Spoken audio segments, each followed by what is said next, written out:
I, Amanda, 34 years old, was in the middle of closing a $30 million deal in Tokyo when I got the call that my grandfather had suffered a heart attack. 2 hours later, my childhood friend who worked at the hospital texted me, "Your grandpa is fine, routine checkup only." Then my CFO called, $4.2 million was missing from our company accounts. My mother had faked the emergency to empty the accounts while I was 6,000 miles away. She thought she'd destroy everything my grandfather built, but she didn't know I'd already set a plan in motion. Before I dive into this story, where are you watching from? Hit like and subscribe to join me on this journey of betrayal and justice. Trust me, you'll want to see how I turned the tables on my own mother. My grandfather, Harold Jenkins, was more than just family. He was my hero. After my father died in a car accident when I was only 4, Grandpa stepped in to raise me. My mother, Diana, couldn't handle the burden of motherhood, as she called it, and disappeared from my life shortly after the funeral. Grandpa never spoke badly about her, but I could see the disappointment in his eyes whenever her name came up. Grandpa wasn't just any ordinary man. He had built Jenkins Security Solutions from nothing but an idea and $5,000 in savings. He started the company in his garage in 1985, developing physical security systems. By the time I was in high school, JSS had evolved into a cutting-edge cybersecurity firm specializing in financial protection systems for mid-sized businesses. The irony that our own financial security would eventually be compromised isn't lost on me. I grew up surrounded by circuit boards, security panels, and later, complex coding projects. Grandpa never pushed me toward the family business, but I naturally gravitated toward it. I earned my degree in computer science with a specialization in cybersecurity from MIT, and despite Grandpa offering me a management position right away, I insisted on starting at entry level. "I want to earn my place," I told him. He smiled with pride when I said that. For 3 years, I worked my way up through every department: customer service, engineering, sales, and finally operations. By the time I turned 31, Grandpa had begun transferring significant responsibilities to me. "You understand both the technology and the people," he told me. "That's what this company needs to move forward." Then, out of nowhere, my mother reappeared in our lives. I was 32, hadn't seen her in nearly 28 years, and suddenly she was standing in our office lobby with a designer handbag and a story about wanting to reconnect. I was immediately suspicious. JSS had just been featured in Forbes as one of the fastest-growing security companies in America. The timing seemed too convenient. Grandpa, with his endless capacity for forgiveness, welcomed her back. "Everyone deserves a second chance, Amanda," he said when I expressed my concerns. "She's still your mother." I disagreed, but respected his decision. For his sake, I tried to be civil, even as she inserted herself more and more into family dinners and company events. The Tokyo opportunity came about after years of careful expansion planning. Japanese financial institutions were looking for American security expertise, and our proprietary encryption system was exactly what they needed. The potential $30 million contract with Tanaka Financial Group would double our company's annual revenue and open the Asian market to us. I spent 6 months preparing for this trip, learning basic Japanese, studying their business customs, perfecting our presentations. 2 weeks before my departure, I noticed something odd. My mother had started asking specific questions about our company structure and financial protocols. When I walked into Grandpa's office unexpectedly one evening, I found her at his computer. She claimed she was just checking her email, but I noticed she quickly closed several windows when I entered. "Grandpa, I think we should change your login credentials," I suggested the next day. "Just as a precaution." "Your mother was just helping me organize some old files," he replied, waving away my concern. "You're being paranoid, Amanda." Maybe I was. But in our business, paranoia often paid off. Grandpa's health had been declining gradually, nothing severe, but at 78, his energy wasn't what it used to be. The week before my Tokyo trip, he had a minor dizzy spell that sent him to the doctor. "It's nothing," he insisted. "Just need to adjust my blood pressure medication.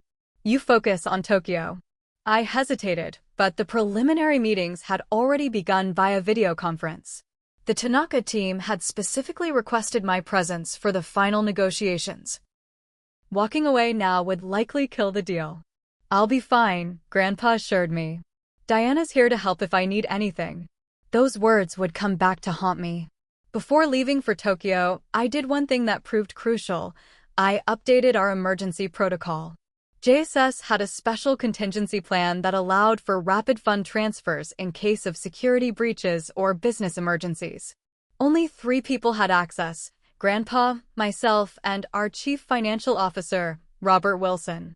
The protocol required 2-factor authentication and approval from at least 2 of the 3 authorized individuals. I also set up a private alert system that would notify me of any unusual activity, regardless of who authorized it. Call it instinct or just good business practice, but that decision would eventually save our company. The 13-hour flight to Tokyo gave me time to review every detail of our proposal. Landing at Narita International Airport on a crisp October morning, I felt both exhausted and exhilarated. This was the opportunity of a lifetime for me and for the company Grandpa had built from nothing. I checked into the Park Hyatt Tokyo, the same hotel from Lost in Translation, and tried to shake off my jet lag with a strong cup of coffee while watching the sunrise over the city. I had exactly 3 hours before my first meeting with the Tanaka team. Little did I know that while I was preparing to secure our company's future, someone back home was actively working to destroy it. My first day of negotiations in Tokyo exceeded all expectations. The Tanaka Financial Group executives were impressed with our presentation, particularly the live demonstration of our security system detecting and neutralizing a simulated attack. Mr. Tanaka himself, a stoic man who rarely showed emotion according to our Japanese consultant, actually nodded appreciatively during the technical breakdown. "Jenkins-san, your system response time is exceptional," he said, using the honorific that our cultural consultant had explained was a sign of respect. "Our technical team would like to discuss integration possibilities tomorrow." We concluded the day with a traditional business dinner at an exclusive sushi restaurant in Ginza, where conversation moved from business to more personal topics, a sign in Japanese business culture that things were progressing well. By the time I returned to my hotel room at 11 p.m. Tokyo time, I felt confident we were on track. I was exhausted but exhilarated, reviewing my notes for the next day's technical discussions before finally preparing for bed. Then my phone rang. It was 11:42 p.m. in Tokyo, making it 9:42 a.m. back home. "Amanda?" My mother's voice was frantic with the sound of hospital noises in the background. "It's Grandpa. He's had a heart attack. It's bad, really bad." My blood ran cold. "What? What happened?" "He collapsed at the office. The ambulance brought him to Memorial Hospital. The doctors are with him now." Her voice broke with what sounded like genuine emotion. "They're saying they need to make decisions quickly about treatment options, but he's unconscious. They need family authorization." "Put his doctor on the phone," I demanded, already pulling up flight options on my laptop. "They're working on him right now," she said. "Amanda, you need to come home. I don't know what to do, and the doctors need decisions from next of kin. You have his medical power of attorney." She was right about that. After my father died, Grandpa had made sure all legal matters were properly arranged. I did have medical power of attorney. "I'll try to get the first flight out," I said, my mind racing between concern for Grandpa and the crucial negotiations scheduled for the next day. "But that's still at least 14 hours. Call Dr. Mitchell. He's Grandpa's primary physician. He should be consulted." Of course, my mother said, sounding relieved that I was taking charge. "I'll have him call you directly." After hanging up, I immediately called Mr. Yamamoto, our Japanese business consultant, explaining the family emergency. He was sympathetic but candid. "Jenkins-san, if you leave now, before the technical discussion and preliminary agreement, the Tanaka Group will likely view it as a lack of commitment. They may not resume negotiations." I was torn between family duty and business responsibility. Both were crucial, and both needed me right now. I made a difficult decision. I would stay for the morning technical discussion and preliminary agreement signing, then catch an afternoon flight. This would give us contractual momentum while still getting me home as quickly as possible. I called our family doctor, Dr. Mitchell, directly. He answered on the third ring. Dr. Mitchell, it's Amanda Jenkins. I'm calling about my grandfather.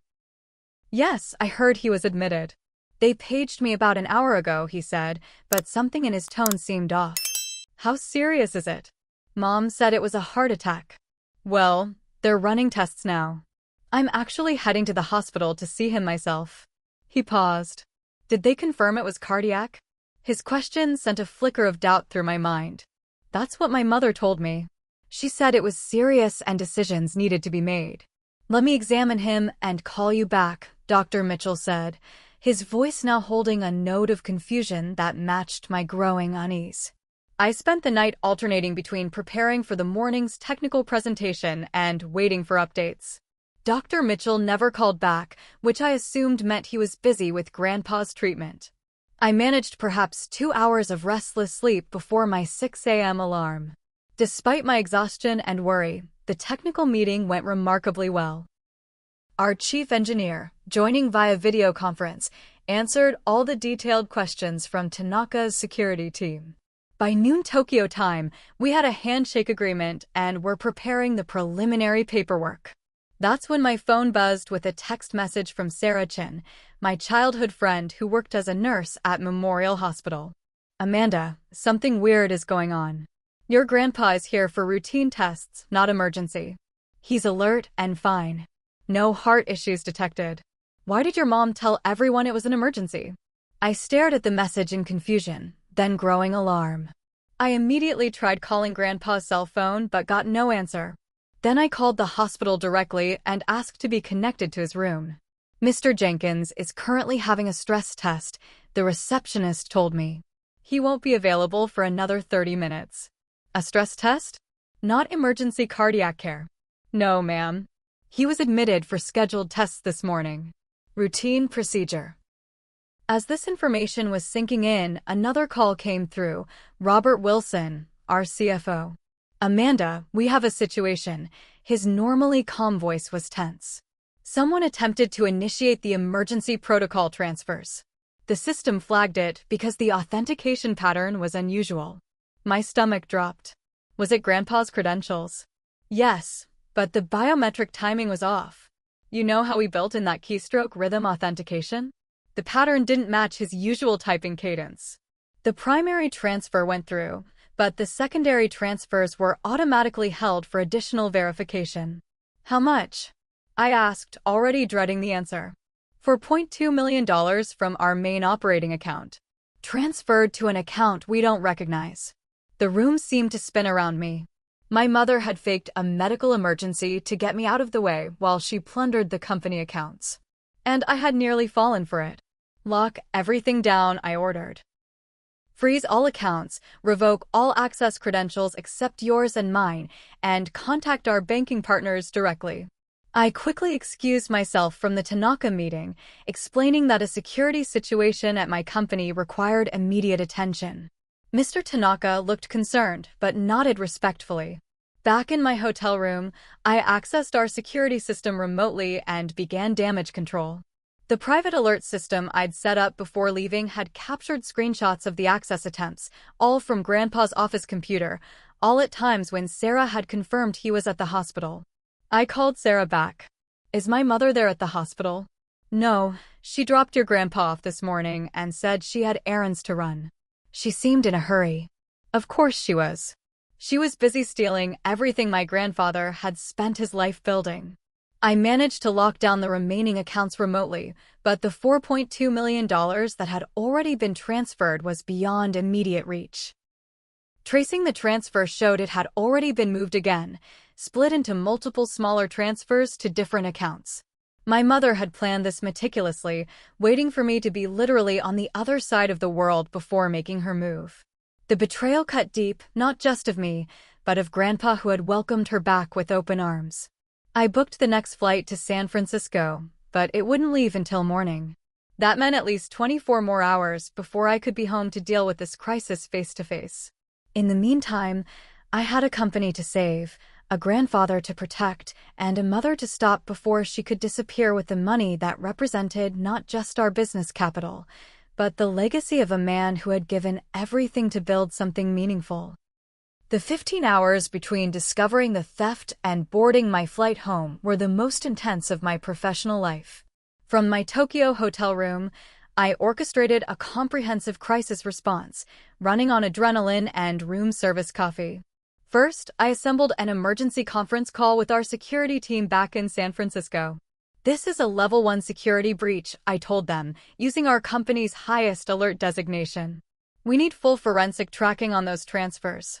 Marcus, our head of digital forensics, took charge of tracking the money trail. The initial $4.2 million went to a Wells Fargo account registered to a company called Horizon Ventures LLC, he reported. From there, it was split into 12 separate transfers to different banks, including 3 international transfers to banks in the Cayman Islands, Singapore, and Switzerland. Those are classic laundering destinations, I said. She's had this planned for a while. Next came the difficult call to the Tanaka Financial Group. I chose honesty within limits. Mr. Tanaka, I need to postpone tomorrow's final meeting, I explained. We've identified a security breach in our own systems that requires my immediate attention. As a security company, we must demonstrate that we handle our own vulnerabilities with the same rigor we promise our clients. There was a long pause before he responded. Jenkins-san, I appreciate your transparency. It is indeed concerning that a security company has experienced a breach. Which is precisely why I must address it personally, I countered. We will provide a full briefing on the incident and our response once it's resolved. This will demonstrate the effectiveness of our incident response protocols, something every security system ultimately needs. My gamble worked. Mr. Tanaka agreed to reschedule in 2 weeks, though I could tell our position had weakened. Sleep was impossible. My body craved rest, but my mind raced with calculations, strategies, and the sickening sense of betrayal. I had to force myself to eat, knowing I needed the energy for what lay ahead. During those hours, I also maintained regular contact with Sarah at the hospital, who kept me updated on Grandpa's condition. The doctors are confused about why he was presented as an emergency case, she texted. His test results look good. Blood pressure is elevated, but that's to be expected given the stress. Does he know what's happening? I asked. No, your mother told the staff not to worry him about business matters while he's being tested. He thinks everything is fine. At least he was safe. I decided not to tell him about the theft until I could do so in person. No need to raise his blood pressure further while he was under medical supervision. After booking the first available flight home, a 6 a.m. departure that would get me to San Francisco by 10 a.m. local time the next day, I continued working with our team through the night. By dawn, we had implemented emergency protocols to preserve our remaining assets and operational capacity. The flight home was torturous. 13 hours with spotty airplane Wi-Fi, unable to take decisive action while the situation continued to evolve. I drafted contingency plans, prepared talking points for the staff and key clients, and tried to predict my mother's next moves. When we finally landed at SFO, I turned on my phone to find a flurry of messages. The most urgent was from Robert. Your mother tried to access the backup accounts this morning. Blocked per your instructions. She seemed angry when I told her all transactions require your approval now. So she was still in town. That was something. I went straight from the airport to Memorial Hospital. Grandpa was sitting up in bed, looking annoyed at being kept there and completely unaware of the chaos unfolding around his company. Amanda, what are you doing here? You're supposed to be in Tokyo closing the Tanaka deal, he said when I walked in. I sat beside him and took his hand. Grandpa, there's something I need to tell you. Before I could continue, the door opened and my mother walked in. She froze when she saw me. Amanda, I thought you were in Japan until next week, she said, her surprise quickly masked by a concerned expression. I was just coming to check on Dad. Save it, I said coldly. I know what you did. Her face hardened, the caring daughter act vanishing instantly. I don't know what you're talking about. I pulled out my tablet and showed her the security logs with her access timestamps, the transfer authorizations, and the recording from the office security camera showing her at Grandpa's computer during the exact times the transfers were initiated. You faked a medical emergency to get me out of the way while you stole $4.2 million from the company. Did you think I wouldn't find out? That I wouldn't have safeguards in place? Grandpa looked between us in confusion. What is she talking about, Diana? For a moment, my mother seemed ready to continue denying everything. Then, seeing the evidence, her demeanor changed completely. He always loved you more, she spat, her voice filled with venom. His precious granddaughter. I was nothing but a disappointment to him. This company should have been half mine, I'm his daughter. You abandoned your own child, Grandpa said quietly, the color draining from his face as he realized what was happening. You walked away for 28 years, Diana. And now you've stolen from us. I took what I deserved, she said defiantly. What I should have inherited. I called hospital security, but by the time they arrived, my mother had stormed out. I immediately notified our legal team about the confrontation and admission. The rest of the day was a blur of emergency meetings. First with the executive team at JSS, where I laid out what had happened and our initial response. Then with our legal team, who painted a challenging picture. The problem is that your mother was an authorized user on some of the accounts, explained Vivian, our chief counsel. She had legitimate access granted by her grandfather. That complicates the criminal case and the recovery process. What about the fake medical emergency? The deliberate attempt to get me out of the country? That shows criminal intent, I argued. Yes, and that will help us. But the bank's position is that they executed transfers requested by an authorized user. Their liability is limited. The financial assessment was equally grim. The $4.2 million represented nearly 40% of our operating capital. We had payroll coming up in 10 days, vendor payments due, and the Tanaka contract now in jeopardy. If we can't recover the money quickly, we'll need to secure emergency financing, Robert explained. But that will take time, and with this situation, lenders will be hesitant. When I finally returned to Grandpa's hospital room that evening, he looked like he had aged 10 years in a single day. I was a fool, Amanda, he said, his voice breaking. I wanted so badly to believe she had changed. That my daughter had finally come back to me for the right reasons. We both wanted to believe that, I said, taking his hand. This isn't your fault. The company, can it survive this? Yes, I said with more confidence than I felt. I'll make sure of it. But alone in my apartment that night, with the adrenaline finally wearing off and 48 hours of minimal sleep catching up to me, I broke down. I sat on my kitchen floor, sobbing uncontrollably at the magnitude of what had happened. My own mother had not only betrayed me and Grandpa, but had put at risk the livelihoods of our 126 employees. And it was partly my fault. I had suspected something but hadn't acted decisively enough. That moment of weakness lasted exactly 20 minutes. Then I washed my face, made the strongest cup of coffee possible, and got back to work. I had a company to save and a family legacy to protect. And somewhere out there, my mother was counting on me to fail. She had no idea who she was up against. The next morning, Grandpa signed papers temporarily transferring full executive authority to me. Though the doctors had cleared him medically, the emotional blow had taken a toll. You've been preparing for this for years, he told me. Just not under these circumstances. My first act as interim CEO was to assemble what I called our Recovery Task Force, a small group of our most trusted and skilled team members. The conference room became our war room, with secure servers, dedicated phone lines, and walls covered in flowcharts tracking both our strategy and the money trail. We have 3 priorities, I told the team. First, track and recover the stolen funds. Second, ensure business continuity and meet all financial obligations. Third, rebuild our security to prevent any further attempts. Marcus from Digital Forensics had made a breakthrough overnight. We've identified a pattern in the transfer methodology, he explained, pointing to his screen. These aren't amateur moves. They follow specific laundering techniques used by financial professionals. My mother doesn't have that expertise, I said, thinking out loud. She must have had help. That's when Robert, our CFO, made a connection. Your stepfather, what did he do for a living before they divorced? The question hit me like a thunderbolt. My mother had briefly been married to a man named James Carver when I was a toddler. I barely remembered him, but Grandpa had mentioned once that he worked in banking.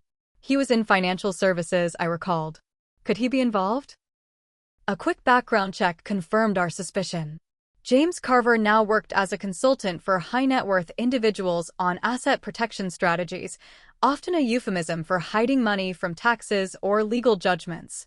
They've been in contact, Marcus confirmed after checking my mother's phone records, which we had legal access to as part of our company investigation. Multiple calls in the weeks before the theft, including a 47-minute call the night before your Tokyo trip. This was the breakthrough we needed. Understanding who we were up against helped us predict their next moves.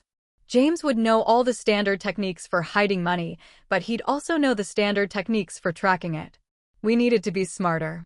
While the forensic team continued tracing the money, I focused on keeping the company afloat. Our immediate cash flow problem was critical. We had enough reserves for current operations, but not enough to make the upcoming payroll and maintain all projects. I made a decision that Grandpa might have considered reckless, but necessary. I put up my own assets as collateral. My condo, my investment portfolio, even my 401k, everything went on the line to secure emergency financing for the company. You don't have to do this, Grandpa protested when he found out. We could scale back operations temporarily. And lose our momentum? Alert the entire industry to our vulnerability? No way, I insisted. I believe in what we've built. This is an investment in our future. The next challenge was the Tanaka deal. They had sent a formal inquiry about our security incident, clearly reconsidering the partnership. Rather than hide behind vague corporate speak, I opted for controlled transparency. I requested a video conference with Mr. Tanaka himself. We experienced a targeted attack from an insider with authorized access, I explained, without revealing it was my own mother. We've contained the breach, implemented enhanced security protocols, and are pursuing full recovery of the affected assets. This incident has actually allowed us to demonstrate our incident response capabilities, the very service you're considering us for. It was a gamble, but it worked. Mr. Tanaka appreciated the honesty and the demonstration of our recovery processes. He agreed to proceed with the deal, though with additional security verification steps. 5 days into our crisis, we had our first real victory. Marcus burst into my office, laptop in hand. We found the first shell company. Horizon Ventures LLC is registered to a P.O. box in Nevada, but we traced the formation paperwork to a particular IP address, one that's accessed James Carver's banking portal multiple times. It wasn't enough to recover the money yet, but it confirmed we were on the right track. More importantly, it gave us the first piece of hard evidence connecting James to the theft. Our legal team advised against going to the police immediately. If we file charges now, they'll freeze everything, including our own investigation, Vivian explained. We'll lose control of the process, and recovery could take years. Instead, we continued our parallel strategy, legal preparation alongside our own recovery efforts. Grandpa was released from the hospital and insisted on coming to the office. Though I worried about his health, having him there boosted company morale. Employees saw that the Jenkins family was fighting back, not running away. In his first address to the staff since the incident, Grandpa was characteristically straightforward. Someone tried to steal our future, he told them. They failed. Because this company isn't just about money. It's about the people in this room and the trust we've built with our clients. 8 days into the crisis, another key piece fell into place. One of our security analysts who monitored social media for threats discovered a recent Instagram post from a user named FreeSpirit2023. The photo showed a tropical beach sunset with a caption about new beginnings. The account was private, but the profile picture was unmistakable despite the sunglasses and new hair color. It was my mother. Using some technical measures I'd rather not detail, we gained access to the account's metadata. The most recent posts had location data embedded. She was in Puerto Rico, a U.S. territory with certain tax advantages for residents. More crucially, several direct messages revealed her plans to take a private charter to the Cayman Islands in 3 days, likely to access one of the accounts where the stolen funds had been transferred. We now had a timeline to work with. 72 hours to track as much money as possible and prepare our legal countermeasures. I developed a 2-track strategy. The first track was legal, preparing court filings for the moment we had enough evidence to move. The second was operational, rebuilding our company's financial foundation regardless of the recovery outcome. Just when I thought we had a clear direction, an unexpected ally emerged. My assistant informed me that Linda Powell was in the lobby asking to see me. The name was immediately familiar. Linda had been my mother's best friend years ago, before I was even born. "I saw Diana last week," Linda said after I invited her into my office. She was boasting about a big score and how she was finally getting what she deserved from your grandfather. Linda looked uncomfortable but determined. "I didn't know what she meant until I saw your grandfather at the hospital. A nurse mentioned there had been some confusion about his condition. Then I heard rumors about financial problems at the company." She reached into her purse and pulled out a flash drive.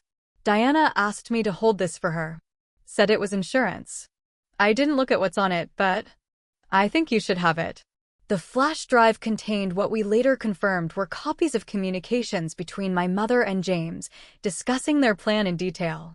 It also contained account numbers for several of the destination accounts for the stolen funds. This was exactly the evidence we needed, but the victory was short-lived. That evening, we discovered that James had initiated transfers from the accounts we were monitoring, moving the funds further into the labyrinth of offshore banking. The cat-and-mouse game was intensifying, and we were running out of time. Armed with the new evidence from Linda's flash drive, our legal team moved quickly, filing for emergency court orders to freeze the accounts we'd identified. By midnight, we had secured the first round of freezing orders, potentially locking down about $1.2 million of the stolen funds. I should have felt encouraged, but experience had taught me that this fight was far from over.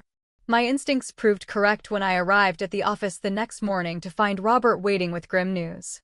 "The Tanaka Group is getting cold feet," he said, handing me an email. "They're asking for an immediate conference call to discuss recent developments." The email was diplomatic but clear. Rumors about JSS's financial stability had reached Tokyo. Someone was talking, and it wasn't just idle gossip. "They're specifically asking about our ability to fulfill the contract requirements given our current situation," Robert added. "They know details they shouldn't know."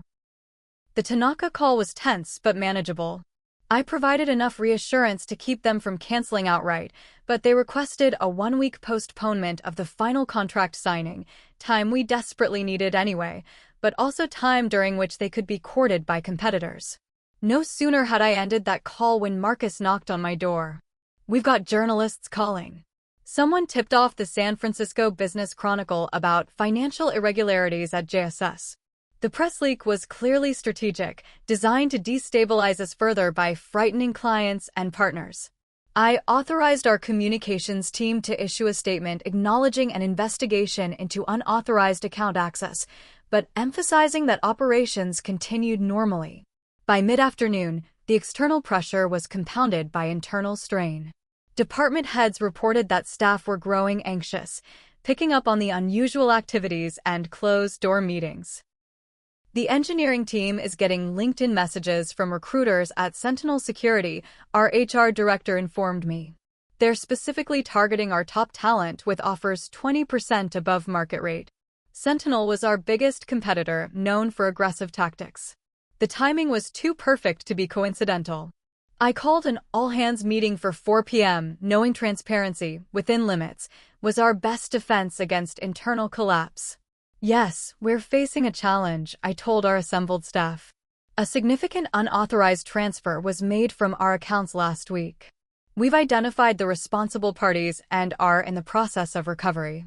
I didn't mention that the responsible party was my mother. That was still being kept to a need-to-know circle. "Your jobs are secure," I continued. "We have implemented financial contingency plans that ensure all operations, including payroll, will continue without interruption." What we need from each of you is to maintain focus on delivering excellent service to our clients. The meeting seemed to calm immediate fears, but I knew rumors would continue to circulate. Back in the war room, a new problem emerged. While reviewing server logs, our security team discovered that someone had accessed our main backup storage and deleted several key databases, including records that could help trace the stolen funds. The deletion was executed using your grandfather's credentials, the security lead explained. But the access pattern suggests it wasn't him. My mother again. But the timing was suspicious. This had happened this morning, days after we'd revoked all her known access. She has additional credentials we don't know about, I realized. Or she's working with someone inside the company. The possibility of an internal accomplice was disturbing, but had to be considered. I authorized a full access audit across all systems, looking for unusual patterns that might identify a mole. That evening, returning to my condo after another 16-hour day, I found my front door slightly ajar. Heart pounding, I called building security before entering. We found my place had been thoroughly searched, and my personal laptop was missing. The invasion of my home hit me harder than I expected. This wasn't just business anymore, it was personal intimidation. The police took a report, but I knew who was behind it. My mother was escalating, trying to frighten me into backing down. The next morning brought another blow. Grandpa suffered a minor arrhythmia, likely stress-induced, and was back in the hospital for observation. The doctors weren't overly concerned, but they recommended minimizing his involvement in stressful situations. You can't tell him about any of this, I instructed our team. No updates about the investigation or recovery unless they're positive. Our legal strategy hit complications as well. The judge overseeing our emergency petitions requested additional evidence before extending the freezing orders to international accounts. We need direct proof linking these specific accounts to the stolen funds, Vivian explained. The circumstantial connections aren't enough for international jurisdiction. Then came perhaps the most dangerous development yet. While reviewing company records for evidence, our accounting team discovered something troubling. My mother had been laying groundwork to frame me for the embezzlement. There are altered records showing you authorizing unusual transfers over the past 6 months, the head accountant showed me. They're forgeries, but convincing ones. If someone wasn't looking closely, it would appear you'd been siphoning funds for personal use. The setup was clever. If I went to the authorities now, there was a risk they might focus their investigation on me rather than my mother, especially given her head start in controlling the narrative. By the end of the week, pressure was mounting from all sides. 3 board members called an emergency meeting, suggesting I step down temporarily until the situation stabilizes. The perception of leadership continuity is crucial right now, I countered, refusing to entertain the idea. Any change would signal weakness to the market and our competitors. I won that battle, but barely. 2 of the 3 board members remained unconvinced, but agreed to give me another week to show progress. Our competitors sensed blood in the water. Sentinel Security reached out to 2 of our largest clients, offering steep discounts to switch providers, given the uncertainty at JSS. The personal toll was mounting as well. I was sleeping maybe 3 hours a night, existing on coffee and protein bars grabbed between crisis meetings. My normally immaculate appearance was showing signs of strain. I caught sight of myself in a bathroom mirror one afternoon and barely recognized the exhausted woman staring back. The final blow came when a former family friend, someone Grandpa and I had trusted for years, gave an anonymous tip to an industry blog about internal discord at JSS. The details were specific enough that they could only have come from someone with inside knowledge. That night, alone in my office at 2 a.m., I faced my darkest moment. The company was under siege from all sides. My grandfather was in the hospital. My mother and her accomplice seemed to be one step ahead at every turn. And now, people we had trusted were turning against us. For a brief, shameful moment, I considered giving up. Reaching out to my mother to negotiate some kind of settlement that would at least save the company, even if it meant she escaped justice. I was staring at that thought when my gaze fell on a framed photo on my desk. It showed Grandpa and me at my college graduation, both of us beaming with pride.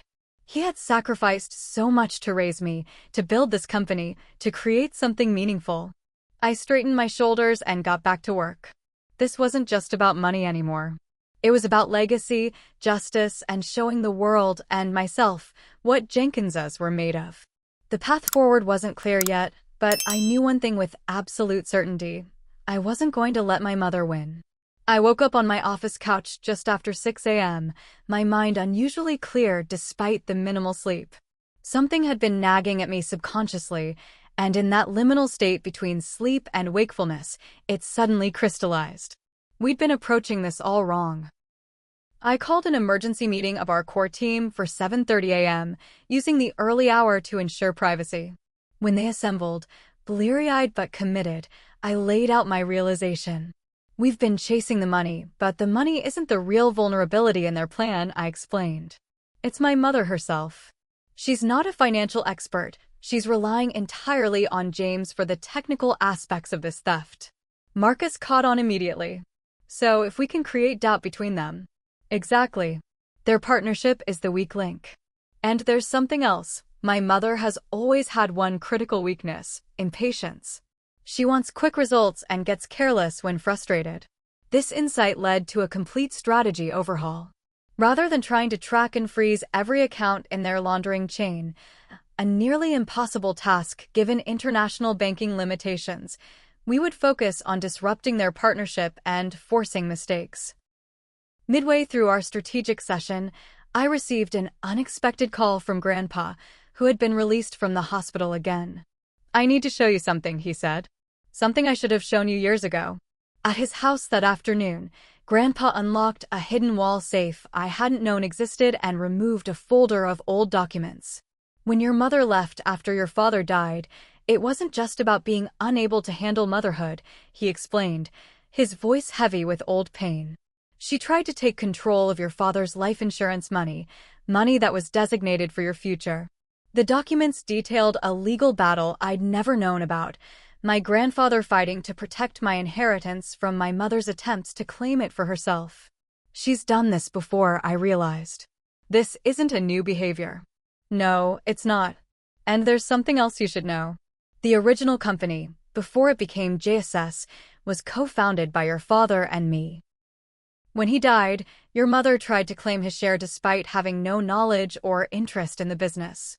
This historical context wasn't just emotionally significant, it provided legal precedent for her pattern of behavior, something our attorneys could use to strengthen our case. Armed with new insight and determination, I returned to the office to implement our revised strategy. The first component was technological, using our own security systems to track my mother's movements. "She's using a new identity, but she's still using the same smartphone," Marcus pointed out. "And she's logged into social media from it." Our company specialized in digital security, including techniques for identifying users across platforms regardless of identity changes. We deployed these tools, normally used to protect clients from fraud, to pinpoint my mother's exact location and movements. Within hours, we had confirmation. She was still in Puerto Rico, but had booked a private charter to Grand Cayman for the following day. The legal team worked through the night preparing comprehensive documentation for courts in both Puerto Rico and the Cayman Islands. Rather than seeking broad freezing orders, we targeted specific actions we knew she was planning to take. Simultaneously, I arranged a confidential meeting with the Tanaka Group representatives who were still in San Francisco. Instead of just damage control, I took a bold approach. "This situation has actually demonstrated something valuable," I told them, opening my laptop to show a secure dashboard. "This is our real-time incident response system, the same one we've been using to track and counter the attack on our company. It's a practical demonstration of exactly what we promised your financial institutions." Rather than being repelled by our troubles, the Japanese team was intrigued by seeing our security solutions working in a real crisis. They asked detailed questions about our response protocols and seemed impressed by the sophistication of our tracking systems. By the end of the meeting, they had not only recommitted to our original deal but expressed interest in additional security consulting services. While this was happening, we discovered something critical. My mother had stolen more than just money. Our intellectual property audit revealed that specific technical documentation about our proprietary encryption systems had been accessed and downloaded in the weeks before the theft. This escalated the situation from financial crime to potential corporate espionage, a much more serious legal matter that gave us additional leverage with law enforcement agencies. Our recovery strategy continued to evolve. Using information from Linda's flash drive, we identified a weakness in James's methodology.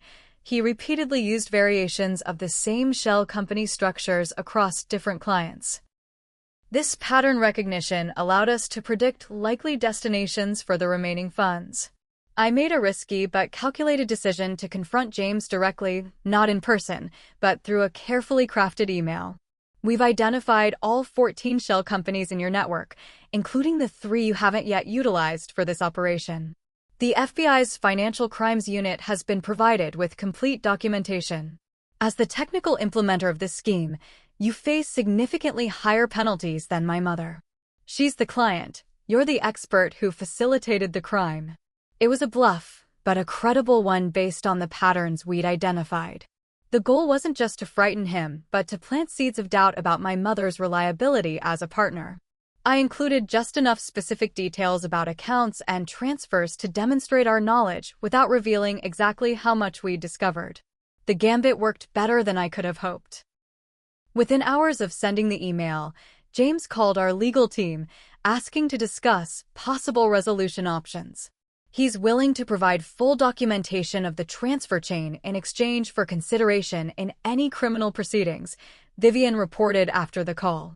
He claims your mother misrepresented the situation, telling him the money was legitimately hers from a company restructuring. It was the break we needed. With James's cooperation, we could track and potentially recover a significant portion of the stolen funds. More importantly, his testimony would be crucial in any criminal case against my mother. I arranged to meet James the following morning with our legal team. Before he arrived, I prepared thoroughly, reviewing everything we knew about him and his relationship with my mother. The meeting was tense but productive. James was clearly terrified of potential criminal charges and eager to distance himself from what he now realized was outright theft. Diana told me she was a primary owner of the company and was simply moving her rightful assets during a dispute, he claimed, not meeting my eyes. I had no idea she was stealing from her own father and daughter. Whether I believed him was irrelevant. His cooperation was what mattered. By the end of our 4-hour meeting, he had provided access to his records, including the complete trail of the stolen funds through various accounts and shell companies. Armed with this information, our legal team secured the freezing orders we needed, catching several accounts before the funds could be moved again. In total, we managed to lock down approximately $3.1 million of the original $4.2 million, a significant victory, though not a complete recovery. The company's immediate financial crisis began to ease. With the Tanaka deal back on track and a clear path to recovering most of the stolen funds, we could focus on rebuilding stability and confidence. I worked with our executive team to develop a comprehensive communication strategy, first with our employees, then with key clients, and finally with the broader market. We positioned the incident as a sophisticated attack that ultimately demonstrated the strength of our security systems and incident response capabilities. Internally, the atmosphere shifted from crisis to determined recovery. Staff who had been anxiously updating their resumes now threw themselves into rebuilding projects. The engineering team worked around the clock to enhance our security protocols, using lessons learned from the breach. Throughout this period, I maintained a punishing schedule, often working 20-hour days. What sustained me wasn't just determination, but the inspiring response from our team. People voluntarily stayed late, brought solutions rather than problems, and supported each other through the challenges. 11 days after discovering the theft, we received confirmation from our bank that the first recovery transfer had been completed, $1.2 million returned to our accounts from frozen assets. It wasn't the full amount, but it was enough to ensure we could meet all immediate obligations, including the upcoming payroll. The recovery was far from complete, but for the first time since this ordeal began, I allowed myself to believe we would not just survive but emerge stronger. My mother, meanwhile, was still unaware that her plan was unraveling. According to our tracking, she had landed in Grand Cayman and checked into an oceanfront resort, presumably preparing to access the accounts we had now frozen. The stage was set for the final confrontation. The morning my mother planned to leave Grand Cayman, I was waiting for her at Owen Roberts International Airport. Not alone, I was accompanied by our legal team, local police, and representatives from the Financial Crimes Unit who had jurisdiction over the frozen accounts. Her face when she saw me standing in the private terminal will stay with me forever. First confusion, then shock, and finally a cold fury that confirmed everything I needed to know about her character. "How did you find me?" she demanded, clutching her designer handbag as if I might snatch it. "Did you really think I wouldn't?" I replied calmly. "Technology is our business, after all." The legal team stepped forward, presenting her with court orders freezing the accounts and a warrant for her arrest on charges of grand theft and fraud.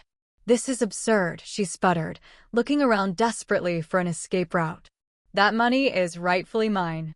Harold promised me." "Save it for your lawyer," I interrupted. "We have your communications with James. We know this was planned for over a year. And we know about the falsified medical emergency." As the reality of her situation sank in, her demeanor changed. The defiance crumbled, replaced by calculation. She requested a moment to speak with me privately before the officers took her into custody. Against my better judgment, I agreed, though I made sure we remained in full view of the authorities. "You don't want to do this, Amanda," she said, her voice suddenly soft, almost maternal. "Think about the scandal. Your grandfather's reputation. The company's image. We could make a deal. I'll return most of the money if you drop the charges." "Too late for that," I replied. "The accounts are already frozen. And as for scandal, we've already weathered that storm. The company is stronger than ever." "I'm your mother," she tried, her final card.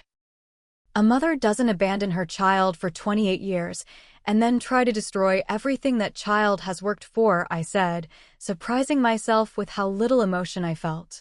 "You're just someone who made a very bad decision and now has to face the consequences." As she was led away, I felt no triumph, no vindication, just a weary relief that this chapter was closing. The legal proceedings moved surprisingly quickly after that. Faced with overwhelming evidence and James's testimony, my mother agreed to a plea deal that included full financial restitution and a 5-year prison sentence. I could have pushed for more. The prosecutors believed they could secure a 10-year sentence given the amount stolen and the deliberate planning involved. But extending her punishment wouldn't restore what had been damaged. 5 years seemed sufficient consequences for her actions. Back in San Francisco, the company's recovery accelerated. The final court orders secured the return of $3.8 million of the original $4.2 million. The remaining amount had been spent on my mother's luxury accommodations and the private charter flights. The Tanaka deal closed successfully, with improved terms that actually expanded our service agreement to include additional Japanese financial institutions. Mr. Tanaka himself commented that our handling of the crisis had demonstrated exactly the kind of resilience and problem-solving they wanted in a security partner. 3 weeks after my mother's arrest, Grandpa called a company-wide meeting. Though he had remained somewhat in the background during the recovery phase, focusing on his health as I'd insisted, he wanted to address the staff personally. "Some of you have been with JSS since the early days," he began, his voice strong despite the ordeal. "You've seen us grow from a small operation to a leader in our industry. But I don't think we've ever faced a test like this one, or responded with such courage and innovation." He paused, looking around the room at the assembled employees. "Today, I'm announcing my official retirement as CEO of Jenkins Security Solutions. From this moment forward, Amanda Jenkins will lead this company, not as interim CEO, but as the permanent chief executive and majority shareholder." The announcement was met with a standing ovation that brought tears to my eyes. These people had stood by us through the darkest days, and now they were celebrating a new beginning. In my first official act as CEO, I announced a company-wide bonus payment from the recovered funds, acknowledging the extraordinary efforts of our team during the crisis.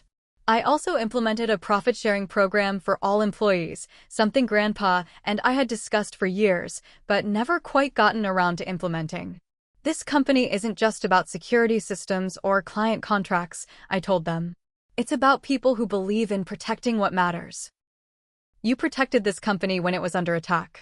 Now the company will protect your future in return.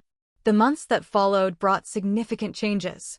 We completely rebuilt our internal security protocols, using the painful lessons from the breach to create more robust systems.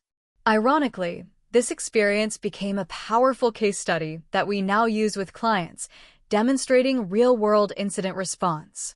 My relationship with Grandpa evolved as well.